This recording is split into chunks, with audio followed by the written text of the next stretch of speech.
ఈ తెలంగాణ రాష్ట్రంలో 30 లక్షల నిరుద్యోగులు కలిసి ఒక 1,00,00,000 మందిని ఉత్సాహపరిచి కేసీఆర్‌ని ఓడగొట్టిర్రు. కానీ ఇప్పుడు ఈ రేవంత్ రెడ్డి కూడా ఆ అధికార దాహంతోనే ఉన్నాడని అనిపిస్తుందన్న. కేసీఆర్‌కి ఏదైతే గతి పట్టిందో రేవంత్ రెడ్డి కూడా అదే గతి పడుతదని నేను చెప్తున్నాను. పాలమూరు వెంకట్ చాలా డేంజర్ మనిషి అన్న. పదవి ఎక్కిండు, కోట్లు కోట్లు సంపాదించుకుంటుండు, పెళ్లి కూడా చేసుకుండు. అన్న నమస్తే. నమస్తే అన్న. చెప్పండి, నిన్న రేవంత్ రెడ్డి గారు ఊరికి రావడం ఎట్లా అనిపిస్తుంది? ఏం చెప్తారు? అన్న, రేవంత్ రెడ్డి గారు ఓయూకి రావడం అనేది చాలా సంతోషమైన విషయమే. ఓయూ అభివృద్ధి గురించి మాట్లాడిండు కానీ ఓయూలో జరుగుతున్న అభివృద్ధి గురించి, ఓయూకు చేయబోతున్న అభివృద్ధి గురించి ఇంతవరకు ఏ ముఖ్యమంత్రి కూడా పట్టించుకోలేదు. నేను ఇక్కడికి ఓయూకి వచ్చి 1000 కోట్లు ప్రకటిస్తాం అనేది చాలా సంతోషకరమైన విషయమే. చాలా సంతోషకరమైన విషయం 1000 కోట్లు ప్రకటించడం అనేది.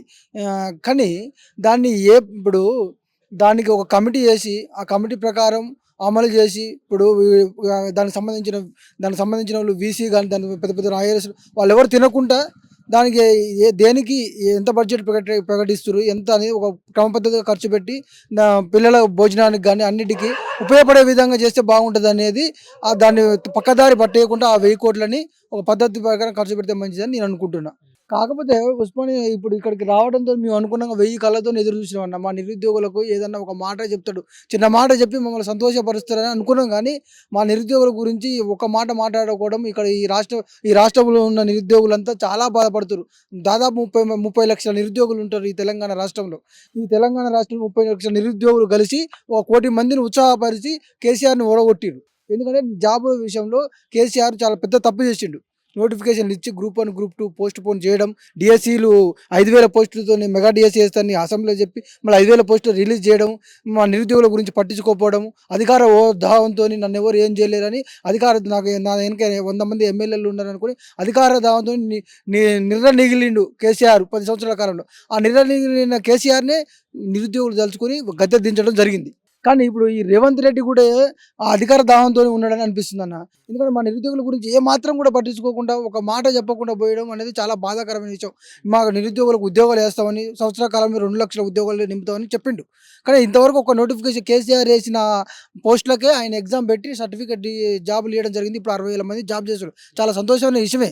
కానీ మాకు ఒక 50,000 ఉద్యోగాలు వేస్తారని ఆయన రాముందుకే వారం రోజుల ముందే పేపర్ స్టేట్మెంట్లు ఇవ్వడం అయ్యి ఒక 1000 కోట్ల బడ్జెట్తో పాటు నిరుద్యోగులు కూడా ఏదైనా గుడ్ న్యూస్ ఉంటుందంటే పాపం చిక్కడపల్లి లైబ్రరీ నుంచి, దిల్సుఖ్ నగర్ నుంచి ఎక్కడెక్కడి నుంచి వచ్చి కేసీఆర్ సభ కోసం, రేవంత్ రెడ్డి సభ కోసం అని మొత్తం నిండిపోయింది. సభ మొత్తం నిండిపోయి చాలా సంతోషంగానే జరిగింది. కానీ మమ్మల్ని చివరికి మాకు నిరుత్సాహపడడం అనేది చాలా బాధాకరం. అందరూ చాలా కోపంతోనే ఉన్నారు. ఆ కోపము ఇట్లనే కొనసాగితే మాత్రం కేసీఆర్‌కి ఏదైతే గతి పట్టిందో రేవంత్ రెడ్డి కూడా అదే గతి పడుతుందని నేను చెప్తున్నాను. నిరుద్యోగులకు నిరాశనే మిగిలిందా మరి? నిరాశనే మిగిలిందన్న. దాదాపు 2 సంవత్సరాల నుంచి ఇప్పుడు దిల్సుఖ్ నగర్‌లో ఒక పిల్లగాడు చదువుకోవాలంటే నెలకు 10,000 అవుతాయన్న. హాస్టల్ ఫీజు కలుసుకుంటే 5,000, మా పిల్లగాళ్ళ ఇన్‌స్టిట్యూట్ ఖర్చు 5,000 ఏమని చెప్పిండు, మీ పిల్లగాళ్ళు చదువుకుంటే ఒక కార్డు ఇస్తాం. ఆ కార్డుతోని మీరు ఏ ఇన్‌స్టిట్యూట్‌లో చదువుకున్నా అది వర్తిస్తుంది. దాదాపు ₹1,00,000 వరకు బీమా ఇస్తామని చెప్పిండు. అది లేదు. సరే అయ్యకుండామే నిరుద్యోగులు నోటిఫికేషన్లు ఇస్తే మేము ఏదో ₹5 భోజనం ఏదో ఒకటి తినుకుంటూ చదువుకుంటాం కదా. చదువుకొని మా బతుకు ఇప్పుడు దాదాపు 30-35 సంవత్సరాలు 40 సంవత్సరాల పిల్లలే ఇక్కడ చదువుకోవడానికి ప్రిపరేషన్ అంటే ఏజ్ ఏంటంటే మ్యారేజ్ చేసుకునే ఏజ్. మా అమ్మ నాన్నలు కష్టపడి చెమట ఓడ్చి అక్కడ కష్టపడి పిల్లగాడు చదువుకొని ఇంత చదివించను వీని వేరే పని ఉద్యోగులతో బాగుండదు, ఏదైనా ఉద్యోగం వస్తుందని వాళ్ళు నెలకు ఎంతో కొంత పంపిస్తారు. పాపం వాళ్ళు కష్టపడి పంపిస్తుంటే నోటిఫికేషన్ రాక మేము ఇక్కడ ఈ తంటాలు పడుతున్నాం. మా ముఖ్యమంత్రి గారు వెళ్లే ముందు కొంతమంది కూడా ఆయన కన్వాయ్ అంట వెళ్ళి నిరసనల విధంగా కూడా తెలియజేయడం జరిగింది. డౌన్ డౌన్ అంటూ బల్మూరి వెంకటి గారిని కూడా నిలదీయడం జరిగింది. ఏం చెప్తాను? బలమూరు వెంకటు చాలా డేంజర్ మనిషి అన్న. నిజంగా చెప్తున్నా. బలమూరు వెంకటు ఎన్ఎస్యు అని చెప్పి ఎన్ఎస్యుకి ఇప్పుడు ఆయన జాతీయ అధ్యక్షులు అనుకుంటా, రాష్ట్ర అధ్యక్షులు అనుకుంటా. ఎన్ఎస్యుకి రాష్ట్ర అధ్యక్షులై ఉండి ఆయన మా పుణ్యాన మమ్మల్ని ప్రోత్సహించి మమ్మల్ని ఉత్తేజపరిచి మీకు నోటిఫికేషన్లు ఇస్తాం, మేము 2 లక్షల ఉద్యోగం ఇస్తామని చెప్పి ఇప్పుడు ఆయన ఎమ్మెల్సీగా అయిండు. ఎమ్మంటే పాపం ఆయన చేసిన పోరాటంతో ఫలితంగా రేవంత్ రెడ్డి గుర్తించి ఆయనకు ఎమ్మెల్సీ పదవి ఇచ్చిండు. ఎందుకంటే అంత కష్టపడ్డాడు.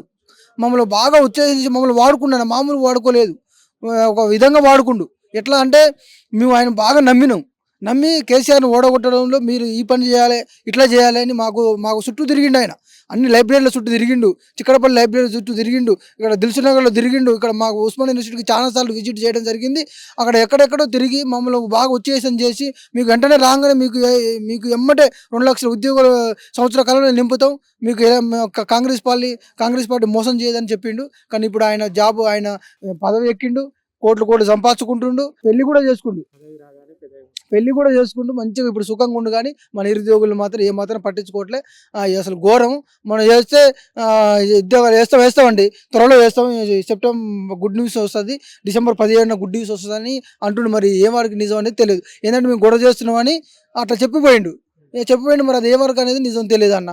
అట్లా మా మీద మమ్మల్ని ఆడుకొని ఇప్పుడు పదవి దెంగిండు, కానీ పదవి అనుభవిస్తుండు కానీ మాకు ఉద్యోగాలు లేక చాలా ఘోరం అన్న. మేము ఎట్లా బుద్ధి చెప్పాలనో అట్లా బుద్ధి. ఇప్పుడు రియాజ్ సార్ కానీ, మన బలమూరు వెంకట్ కానీ, మన ఎవరు ఆకనూరు మురళి కానీ మాకు తీజ మాటలు లైబ్రరీ చుట్టూ. మన మైపాల్ యాదవ్ అదే ఓ దేవుడా ఎన్ని మాటలు చెప్పినంటే తెలంగాణ మొత్తం చుట్టూ తిరిగిన ఆయనకు మరి కాంగ్రెస్ ఎంత డప్పు కొట్టుకొని ఆర్ట్స్ కాలేజ్ ముందులో కేసీఆర్ గురించి అయితే దాదాపు ఒక 10 సార్లు మీటింగ్లు పెట్టొచ్చు అన్న.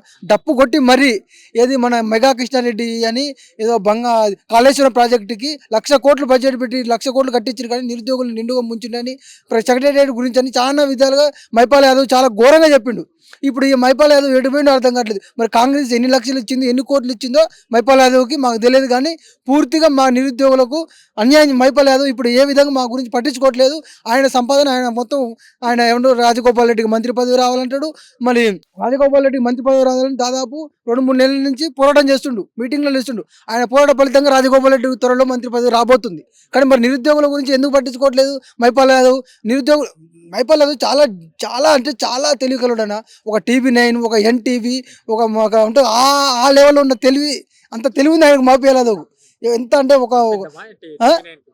ఆయన ఏం పెట్టుకుంటాడు చూసినా, ఆయన టైటిల్ పెడితే ఏమంటాడు, ఛత్రపతి శివాజీ అంటాడు, సుభాష్ చంద్రబోస్ అంటాడు. ఛత్రపతి శివాజీ ఎట్లా సైన్యాన్ని తయారు చేసిండో, సుభాష్ చంద్రబోస్ ఎట్లా దేశం కోసం పోరాటం చేసిండో అని పెద్ద పెద్ద కథలు చెప్తాడు. కథలు చెప్పి మొత్తానికి అల్లుతాడు.